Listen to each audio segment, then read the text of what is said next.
table so to Sammy as me back my debut. No man was again do be pie ha. Nana. Did come what na see. DL News.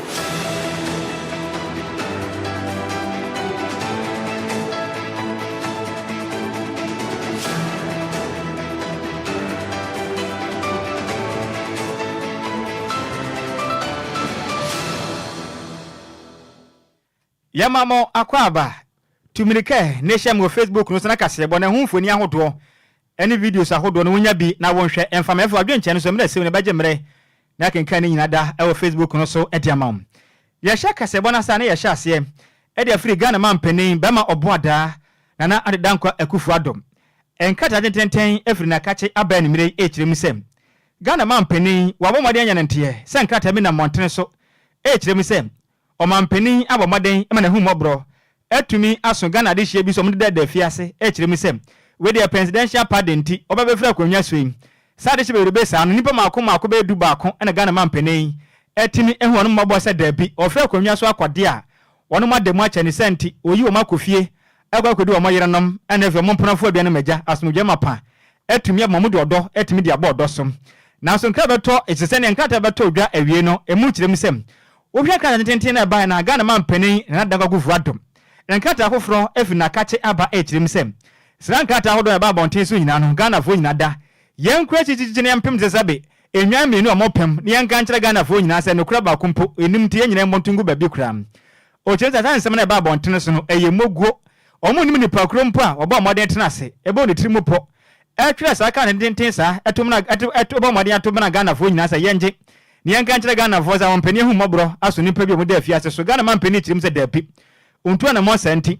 efiri na ko nyina yentwan yentam chuku se bibisa ho mo befiri wampeni atena yatumi apa ne bo mama ne e de akira Ghana voza nde sa de ababonten de Ghana vo nyina e montuku ba bibisa ne kroba kumpo enya de e wo mu kra na kata we openipa ne sasase e ye region ahina on ye director of communication e de ma Ghana mampeni na danka kufu atom wala ne satenten e sha se ne America se gbosu ye bomu achechiremu ede yama yenetif no ba Facebook no so DLFM 106.9 kufiti adama bomade ya project ya oba ubetuma nyabi ni wahwe ede amayen yento akasebo no eso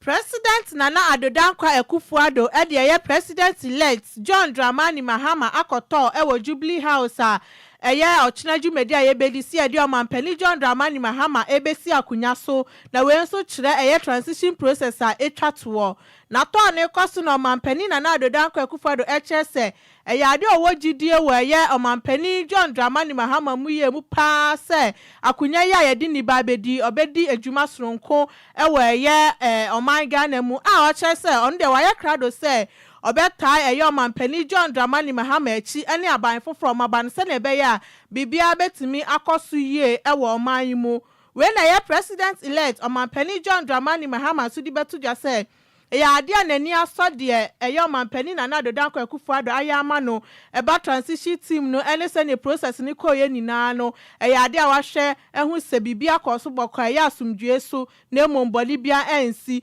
into no de asida sonko pa ene ema obi biara sanso na okase eya mbra oye nyambo ochina edi ni tubesi akunya yisu de ode asida kasa so ma omampani Nana Adwoa Akufo-Addo no kire ne se ya ade oba obeye adwuma soronko pa ewo manim ne emonya de ne tu esi akunya ne so a Ghana fo hu se ya ade a wahye na adwuma no ase. So you're welcome. Thank you very much. Madam Vice President. DLFM 106.9. Yeah, thank you very much. It's a privilege to be here with you the day before we have the inauguration. I want to thank you and your side of the transition team and chief of staff for what has been a cordial and smooth transition. We don't think that we're quite ready, with the information we have to start to work immediately after we finish the inauguration tomorrow. It is conventional to meet on the last day and as it were, take over the premises. The last time I was president, I didn't live here, and so we were the first occupant of this premises. Even though I'm familiar with the geography of it, but I want to thank you for 106.9 transition. You can count on us, even in government, that will continue the spirit of cooperation. So thank you again very much. And I just want to thank DLFM 106.9. Ene ya wuti ye eye nkomotwetwe a ekọọso we ye omampani na na Adwoa Akufo-Addo ene president elect John Dramani Mahama Ntemi ene ye dia sumu Yanto dear oma adwuma ka se bo no so a na ye bo e dia wuramu African tamanto ya kopie mum ye free omampani atena kopie makantamanto na member of parliament ayato abade ama na foforo wa Buakwa South abato empeso aso eye epie matemu Dr. Kingsley Agyei edin sam da tudwa echirim say sese ye kesei wo hwe kantamanto eye edwadata na da ho no mo na ejetime o moden atimi ahye ne nyinada atola sese edwura be ma sia mekese no akwara ho sama ene edwadifo ho no mo nso no eguje mu yipam na nka ne chemse sese ye kese ne wo hwe market na ene shops ahodo beboro be 7000 ne nyinada ejetime ahye ne nyina nipa beboro be 30000 sia mekese wono mu dwumade nyinada atwa sensanya akwara ho mi se akwara ho semi yipam ne sia mekese de ye kase bo nhwema ahodo ayaye no echemsem ukopem okantamanto eye edwam honom a adehye no ahya se wonom esan edinua esisisi jese edwani bi omomoden na matumi agya enye ba bia kwatena etimi ato ade momonsa etimi akwa wonom anom na oba Facebook no so DLFM 106.9 video na to so oba behu kantamanto ejabra ne eto honom a endemi kasei akwa ho se ma adehye omtonto ne ma kantamanto no so wonom so no egujam na hu videos ni nyanda eda Facebook no so oba obenya bi na watumi ahwe etiamayem ne me ne do yada openi ya to abade apa so nkwa ma se badwani emfa ma adehye a wono mo Buakwa South abato mpeso as Dr. Kingsley Agyei ene sanchofo twetwen komo na wo kirem sem what na asena wdwi hu din na hwe ne ya dapi kantamanto market ne de aduo ne de anka hu hia enuasem bio empenifo ntraso ma hyehye pa na nka ban ema no homode ono anka sentrase esi dwane foforo bio onfa abafo kwan so esi dwane kama pa afi so mu wi a edwefo do ntone ama no so momode so betimi enya esiachi ba mekyere eye chese ne scheme ahodo betimi aboa pa na se jato ho no mo insurance yi omo se tumi aka bi se be ya eja koto no mpa a wono maja pade e be hwere omo no omo se betimi aka bi o kyerem se sempanifo anya ne saa na mo koso atena se saa yenhwe han saa ma adwadifo moden ekofe no asisi market ni be hwe bedu baabi no eje betimi ato ho no mo so akofa to yenche foforo etimi etiabam ta se nsem we ni se mekese ne Ghana National Fire Service for eguze nhwema wa be kyere sem se siampo wanhwe ne mi anhye wo de beto dwane ekyerem sem eje na ehye ye ne mpono ayade electrical fault bi ene nam so ekoso a enam ho mejai etimi to na nso muguso nhwemu a ne ma udu aka bi enam so mejai beto no muguso nhwemu abetumi abo na eja otomidi sunsanso etimi aba abonten biom na esi amikese okopie mu na nanom atenkonjamo eye gbeche nso a wono na atenkonja na napa ono na ohini popo oda wono ma no eni ayi bontem otosimi nso asan ka se ekirim sem adehia mo kantamanto edwadi for mo hwere manfa enua nkosisi edwani bio wo mo mpani bio kura firi se eja hyehye de nya de mani ekohu bio ni sente firi neko mo hwe na obi entnya mfa mra mfa hye ni nsem anko fam ni ase okwakosi edwada tat me akotenem akwakoto ade ni mra Dr. Kingsley Agyei sancho twetwen komo ne so do som ye no emu nkyeremu no enie. The reconstruction of the market must be done by the government with pre-engineered or well-engineered structure, because we can't continue to reconstruct this market the same things that give up the fire. In as much as it's a very difficult thing and I sympathize with them, the government must take the reconstruction, properly engineered pathways, proper wiring, anything that will make good for a very good market. Act 1061, Section 218 of the Insurance Act of 2021 is very clear that commercial buildings or commercial places must be insured against fire, public liability, storms, and stuff like that, so that we can enforce, government will enforce for the purchase of insurance. Because the way they are constructing, like the previous ones, are all insurable. You can't insure tantamount market with these construction materials. So our risk exposure is very high, and we must get to that. It is a business they are running. They are not charities. In Section 218 of the Insurance Act of 2021, it's very clear that commercial buildings or commercial places must be insured against fire, public liability, storms, and stuff like that, so that we can enforce, government will enforce for the purchase of insurance. Because the way they are constructing, like the previous ones, are all insurable. You can't insure tantamount market with these construction materials. So our risk exposure is very high, and we must get to that. It is a business they are running. They are not charities. If you are doing business, insurance is a very legitimate cost. Eni a woti ye ukopie mu ewo Buakwa South abato mpeso aso no na ye ma se bedwana wonom ato aba apa ono foforo ne din di Dr. Kingsley Agyei ene wotim se dwedata ne de ehu hia pa se mpanifo besi ne fofo nanso we de aduro no enya se dwedefo na nkasa de o musika ebesevise nua no betumi akofo gya foforo etumi de abane se de o makwan na aban entumi ensi kantamanto dwa no emfama wonom eno achi no ena opani pa no ena da kantamanto market na oye manager de ma wonom ne dindi editum atamanu gemani sense for twetwe komo no ochirem sem na namo etankunwamo wo eye gbeche ensema wo don de beto abonten no ochirem sem enya de omogidi tum every say sa edwadata na da ho no mo no eye railway authority for na moden etimi ede eye eho no made ma wonom de senti so mbe ka kire mo se free na komo omo ntumi kosisi omo market nde omo ni omo nya adwen ne enya ono omo nya adwen chane senti wo mo mo ne so mpo bi na di nsa wo so de a wo mo landlord for no eye railway eye authority for ne senti omo no mo kodi nkita ho ente sa pa de a so mbe ka kire mo se nde ana sa chine so omo nsi edwane foforo de a na de ombeti asenne ate ase china edutwum eye ata ninsem no mu chire mu no enie. And then when I went to the house in David, I also watched. And actually, it's unfortunate that the person was intimated that the land belongs to them. For that matter, we don't have to start any construction. I told Adwoa the other time that we need to have these things done so that people will have our places of trade. So that those we owe, our creditors and our debtors will to locate us in case they are looking for us. So that's why we are doing what we are doing. And so if you say that yes, the land, they are the custodian of the land, but this land was given to us by the railway company. So if they have anything to talk about, I think that it's appropriate that they go to the railway company and they have a discussion with them. As for us, our landlord is the railway company. And so that is all that we are saying. And so the importers came here, we put that in abroad before them. We told that they have sent a delegation to come and meet us. And so we spoke with them and we are saying that they should relay the message to the person that we are coming there to have a conversation with him around this thing so that we have a make-up solution to the what he's talking about. Any awoti ye aya kantamanto edwadifo nka wom ko no na ye panipa oda wonom ano ne den editwum atamanu ene wo kire mi sem na nan man tren konwamo wo eye gbese no srem ata momoden se mone railway authority for no betimi atena se edi nkita ho afiri se enye o mankasa pe no mokotena kantamanto wo so mo esi edwane senti mo bibi anase mo pe obi aginchebo no wonom amonko railway authority for no aso emu kire mu ene ye de asomwe. Yanko National Association of Institutional Suppliers for Akachie na cheso mo dia betuja echiremu se ya de aban ede omuka beye infie mienu ni eye 2022-2023 academic year any 2023-2024 academic year na cheso ohwe ska aban ne de oma na chese enye kaketwa sika mu ye dupa ye nti we na eye president edema eye National Association of Institutional Suppliers eye Emmanuel Aiva ene eye ne church for James Kudozia e de abetu just say aban mo hwe na mo twi omukanina emfama wom anya saade a emofra no abie suku a omokwa akosu ya ade eye suku ntade de omohwehwe wodo mo ne de omohwehwe de kwa class nina ene niema eye suku fuo no ehia sa omude besua ade wo suku mu ho no mu no sa aban ma metwi aka na amfama omude ya ade a suku fuo na nkasa ebetimi ato ma ade nti aban yesramala momwa na muncheska no FM eye National Association of Institutional Suppliers no anya sa eni awofo munya krado se mu akasa mo beto suku niema no e de ama mo fra no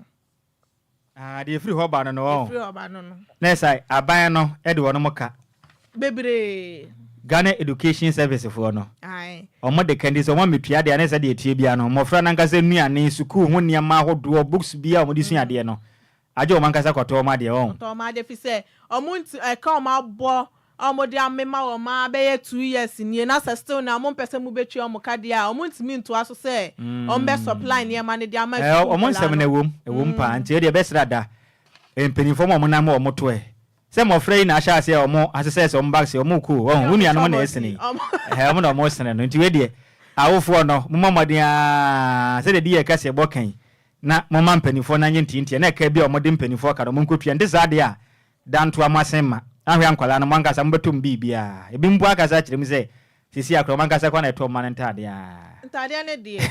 ya yensem okrom ha ensem ha yanto akasa ebo no so em na nyamfa ya ni mfankyire mu Ghana vo nyina nim sem ya bomodi kuresi nanim ekwakoto aba ewo panim abosu metwem de neto so nson emfim pimedu ni nan mu se ye poma panim foforo de Ghana de ahye ne nsaboa ema Ghana cheche ne kanko no ne metumi akonkan yipam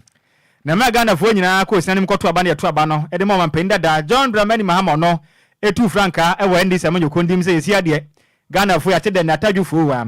na gopon ya adoma echina da ebeye opepon bo so me de so nson emfim pimedu aduonu enum a Ghana man penin aya pan for John Dramani Mahama na tu besi akwamnya so wa ma Ghana man panini agina tumi se preko pe ya nsem we mu na ye ne yanka se ye nsem twe ne den ede nana adwempa hene odi asempa otoso mienu ebo no homoden etisi krum ena ekobisa bisa Ghana fo nyina asem samobaka ya 2024 emra abato no babekọ so no ento abo ahodo man panini da John Dramani Mahama na yeto aba no obabesom Ghana no oka kire Ghana fo nyina asem obape o 24 hour economy dia hye de botum o de ba Ghana haba de sebru chiri ye be ya adwuma saa yenda sabe ye be sina bayifo okra ade ba ko abebo ne se ye ne sabe ye ntu nkwa didie ne mum pass ye be da krom ha de enya adwuma firi se adwuma no obi kwa nopa na obi kwa awia no obi kwa anadwo akuafo de monka ho firi se ntumi emmo torchlight enkonkosi kua monko na monka ho na o sa kire mu se oba pe Ghana fo mbete dende efese se ekese no 24 hour economy no bebo ma Ghana youth no manya adwuma pa tumi anya pa masika gwete la cha etia begum botom biom wasaka ze kirem se Ghana man peni otia ba nwa so yi John o man peni na dan kwakufu adom o de to hodo no dukum Ghana fo nti oba pa de dikan yi levy ebe twem kabia covid tax ebe twem kabia avin so free SHS ne so o kirem se oba pa obetumi atretrem pa emebia ko ankwankra school ni nyina mu and visa du suya for mokosu ya pamfo from universities fufuro no so no 1100 for no mo school fees na befa ho ka muntua ka prebada enti ene so atodwufo wa mate denne wasa kirem se first chance no so oba ontwem na entwem kina se de MP fo no be kan no se de bi de no so ya de obetwem ti Ghana fo monsa ne so pam na de se ne bia san kasa kirem se ensema do Ghana man pani ato abade man John Dramani Mahama kan ne mo de ne senti omo hwe ne mu se oba ne bohye no oni se bia ye dwom pepe mane meka nchira Ghana for se we dey political talk o meka ne sare Ghana for se on metia ye mpa okrum efiri se Ghana for abere pa ne senti gidi amanyama no mo no homodin so obape obetimi edi ne bohye so Ghana for bia san ka se kirim se otoso na se oba o ma project ahodo Ghana man pani na dan kogufu ado sha se wanwie no o mo no homodin so obetimi awie ni nyana nkunim de atimi ma na Ghana etimi fa ntoma pa etimi de firi se Ghana sika na mo de share project ahodo ni nyana ma fi se bi so ka se kirim se o man Ghana homba monsem meche national security so mba no homba de na ma betimi akonka ne abo na Ghana homba monsem so etimi akon ma de shemi zo aka se kirim se poku ase kwantempo no so mu hia se oba pe onto aso mani nya mani kaka sensem efiri se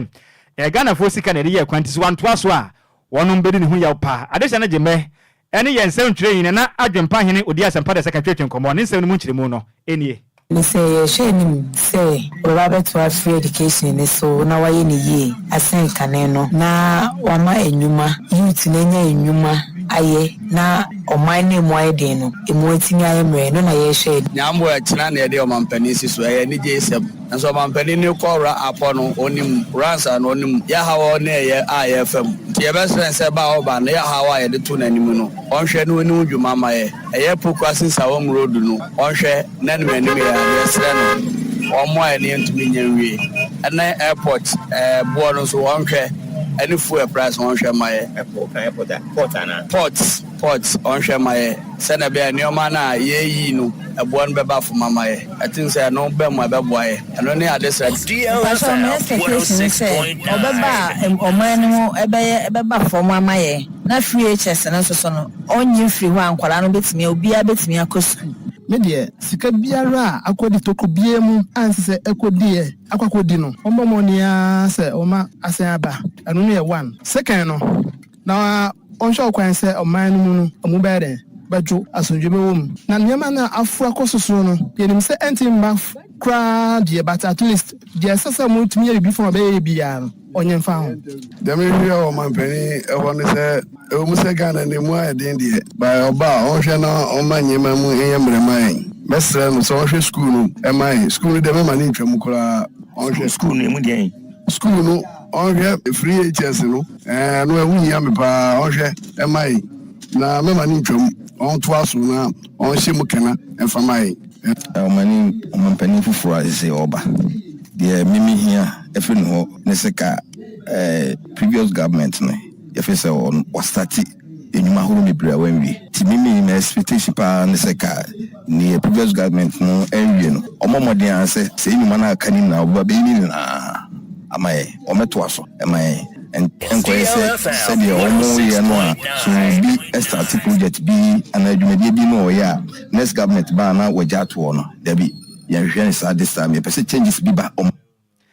ɛni a woti ye Ghana de hye bi ɛna mu kyem se Ghana man peni ato aba apa de foforo be ma John Dramani Mahama oba pe ne bosha hodo no ni so na Ghana o man to mapa entimi emfa ena enfra na oman entimi enkonanim ewo mpuntu mu nkyire mu ene yede asomama ne boyi yensem twire ni nana adwempa hene odi asempa otoso mienu ene de amane boyi ebesom ye to akasiabo ne so dia ne ekwa ye ni je kasiabo mu a na chese sinitwa ne ye Kumawood actress a osanso ye movie producer Tracy Buache eware ye ne ya nim se de eye ne ma bia na oye ansa na obeware no sise oware ye ne de bibia eto abe awie ya ohwe sene oware ye no owabeche mu say yade ne maturity ene adoma aba no so no sise de nya asem keto akrakrakrakra ntiniema no ye wo social media ne so ene no sorry na okawe one eye afia so asnega ene mesbon sense ma beto oja ene anu abeye we no abeye video no ye o mampani we na wo ye eye MP we no ye nadafo no ye sise de oware ye ne de waba fam krakrakra ye o de abeto ja chemu say awari ni kun die eya adwen papa ofa pa ye san se fitimra awari ni kun anu ehun se eya asumdue ana aba na brabo ma eye drama nsensema no yo social media ni na wejai into no ye video bi beto montin so oche se ni kun die odana se ye papa obo na baso san se wabua no amane ma na nka hu hia di na wejai ye ne momo che ne se o ma nani nko na dwuma ne ho ene ye na busua ho ntia ya de a ode aseda kese pa eba ma ne kru san se waye adwuma kese pa ede amano yento akase bo no so yentwapo ne yemfa ni fa nkyerem ewa monone ne yenkopie mo ewo Israel ena afen so eye Gaza mpepresom sesi amekese ntokwablane na amana homene so ewo oman konkron Israel ena afen so eye Gaza mpepresom metire eye Palestinian fokroyim na krabato dwa echirim sesi amekese no enkomatena se ebo homaden se nkombetimi asante ase apam ase na nkaja etutu ekoso ne ntokwa no enka eto etumi atwa nanso endo anadwiada enkrabato de yakase bopono so echirim se nipa makoma bayede se aduanan kron 49 etu aka wonom ewo je se ne do hwere makoma aduanu enentemu a wonum yana kana na wonom etimi afrimum na nka na echirim se Hamas fo ne Israel fo ntokwai akoye nsempi na asem komu gusua efa pam etumi atena sa adwenwe ho ahokwan pam betumi afa so na nkaja ne matumi atoye na nka adwoba etumi aba tutu ahodo ne ntokwa ahodo ama homene so no ne to etumi atwa na nse amekese no Hamas fo anasa Palestinian fo echirim se wawo maden ede nsema ahodo ede ato nsentwefo anim se omo de nipa maako eye aduasa 934 wa wonom eche wonom a eye Israel fo etumi cheche wonom no a omo firi omo no aka kire Israel fo ne se wamma maden se omo de hye omo fa omo ndomu no muntumi nya wonom ne ntumi manante asa pam no omo entumi fa wonom sa enkwankwa hye ase na ese amekese no Israel fo ne so kirem se dapi Hamas fo no mo ye omo kokro da dwom efisa wonom so ade hye bi omo atumi ache wonom a ese amekese nya de a wonom atumi eja wonom ade hye a omo fa omo ndomu ni senti so man tumi amfa amade omutum na enya dom so ma kwan ma amade hye a wache wo mo no wonom etumi eja wonom kram ne se amekese na dwi yada ayade akopiemu ewo ye Gaza mpepre so ena afi so Israel potem no ma etuoto ya eye abofra keto ono ofri Gaza se amekese ne wanya fihia no enwotwe pe etu aka ne dima ya se amekese abofra no wafiri ya ade hye ena ebusuafo ne nso ne gujamu no enya sem kuma kram na ho se afiri mu ba etirem se ade hye mo Israel no nso no ade ba kwa ho ne se adisha mo eye Palestine na mbo moden senkeja wa mode hye bia nka afọ mu ndo mbo moden ade akade ahodo akoma wono mo no Israel fo chirim se ye ma kwan mo bia de ntumi mo wura mu omukro pon mi senti wono mode hye na mane ene ehaw pa mo na mu no enya asem kuma kura na nhweba hodo beto dwa echirim sem ntokaba na ma home no so every eye October bosum ni mu ewo 2023 ni mu no wo hwe Israel fo eye genocide ane avin so Gaza fo ntokoya ni ba maako eye 45,854 no ma wuwa omo ye Gaza fo a eni Israel fo ya wo semi yipa even adisha do mo pepra no nso 109,139 a mo pepra mu odin yipam ne se mekese mperifo gututu ne mase betumi aboa na santo kontokwa hodo a ekoso ewo Israel na even so Gaza no eto etim etwa wi na Ghana re na ejina nsem we so ne yakọ Facebook so adu ntire bia Ghana for dia abanom yen kenkan ye krado se ye ba wo nchen na oman Ghana asema to dwa ndane ye bedi hu nkomo ni nyane se okopimo kantamanto a ajeta edwane nya hyede na nso esi amekese ni mpenifo gusu a omeya ndotoye etimi aboa market no mwesi ni foforo na nso eye ebua kwa south ma se bedwane Dr. Chris Agyei echirim se market ne de medwade fo no fo musika nkosi si nua bia ho bio momoden se woma kwan na ban ede ne sika ede asie asem Ghana ni wote a uso musem na yanka Facebook for na adwenkyere ne baba Mahama oboase go tirem say Ghana for wonfo mani nto omampeni ya part for John Dramani Mahama so fi say dada na adefofo bi anim ne senti ma hwe ne mu mani to no so a mobedim dokno kwa ye ye daase piaga o tirem say hey Mahama ofo so no ho abedi mampeni nanso o tirem say yi levi no ntumi ntwamu ne entwamu tsina ye daase pa no tirem say yi levi ne de opompo be for so no pa ma natwam eno ya na dwun se won ntwamu kra obetwam pam yo we na adwempa hene odi asempotos mu no tirem say kase bono emu da hopa senior ya daase ye pa Richard ahwe no tirem say good evening Nhyiraba Kwadwo Sammy B takwade twebe wudi shikonkrom ena afinso Adwoa Sikapa mu bo adwuma ye pa no tirem say kase bono edemu life ewe gbetre station honum DLFM anes o tirem say kantamantufu traders no na sem we de emu ya pa yenso ya daase pa Ghana ne ya ba ontem asana da tudwa no asem ya tudwa kantamanta dwadifo no o magaza do musika edi nua ahyase AC nanso mesebejo no ogina mudima adehye mu abu akwa south o tirem say ma dwadifo no fo musika mfenso ma kwan na ban AC kantamanta dwan sebe ye gyahye no eto betimi etwa 05340 eye 50199 and 0593406565 fana fa adwenkyere ba beje mrem na etimi ama okama won so do adwenkyere etimi ediaba wakase bono eso de benefo de atudwai usom no mo ya adwen sekantamanto edwanom aban mma kwan na aban si anasa o mankasa fo musika emfense hello Madwo. Hello Brakoji. Hey Abigail ahofe. Good evening oba no ho ofe no san wosuban ntase emesisi yeda ene say we dey ni asema todwa ni we say ho say okay mesisi the meeting ya say need to be for no say I know ya say dey nkaka I think say empty the can make a Adwoa because Jenja sometimes they just say a am I like a sentence it is on commentary bit me Adwoa even though for example for no mo bit me say you mo na for mo catch you it is a coming kwa o mo see no mo no mo na no mo bo mo no mo see market no mo enjoy because that's how the whole time my electric can is very the guys and I become matina hoda it's no too bad Mate it's no more stay yeah that's a pa Abigail say won so wo ba so hello Madwo yeah Joe senior mpacho di ne bia kasa free we need Jesus all right is here Jesus ampa me pacho kasa free it's a free kolebu all right my yenti wani mre masa kojo senior that's no more kan no muntumunda ada na dan de ntumehye eno kre me am electrical equipment ashino ada me 100 million and I say 200 million and kwankwaje store we na na see abobo na ade na ehie no politics room to sense maza yo ho na ni land bad of baka chance e ho no say ye no more no mo didi ma na nka dia ehie a enye bebi fa ko na ehie ye de to na no nyina a wunjimi wurem me to me store mu ameko me do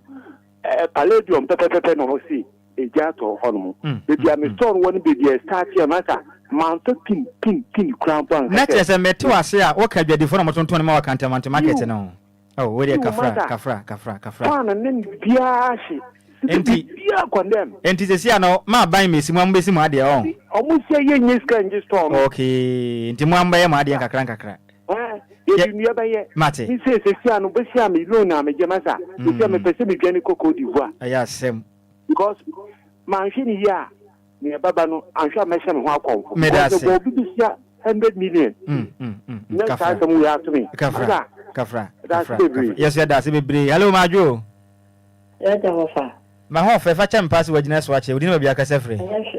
anya hwe fa ya fa me ya na kasa fi abu okay mpacho me yenti o ofa de me mekano e form ampenye no say abona wa hye o me di so pepe me pacho de o kana ya me de pa nanso de dadwane ya kantamanda dwadifo ne nsem no edwa no wo manka samfa enua ne nsi anasa ya makwan ma aban emesi ne foforo ma wonom wofa wo ma kwa ma aban besia ebia ne se me boy yi kan yen wo be tona ma boade o manda na yeni wo sika na na betimi ato ye se dwadifo no mo ho akara kura ntimi ntobi okura wo kontimi nto e be ko paako Adoko fa ko pada na ha woni sika wo mo ka bibia wo nkadi ti wo ma wo mo hwe no wo mo nya wo ma de so sa ban de sia no mo sare nka yo na ko no na duma ya wo yo ya da se bebre hello majo hello ya ga sini ampa chori no bia ka sefre ampa jo mo de kudresle so mo ka se go mo ya ni e pa cho ma mintio yo ba gozifu ka no me won ya adun sisi gozifu na wo no aban no odi wo revenue ni bia omoje o abaje to ho no abanje to sanete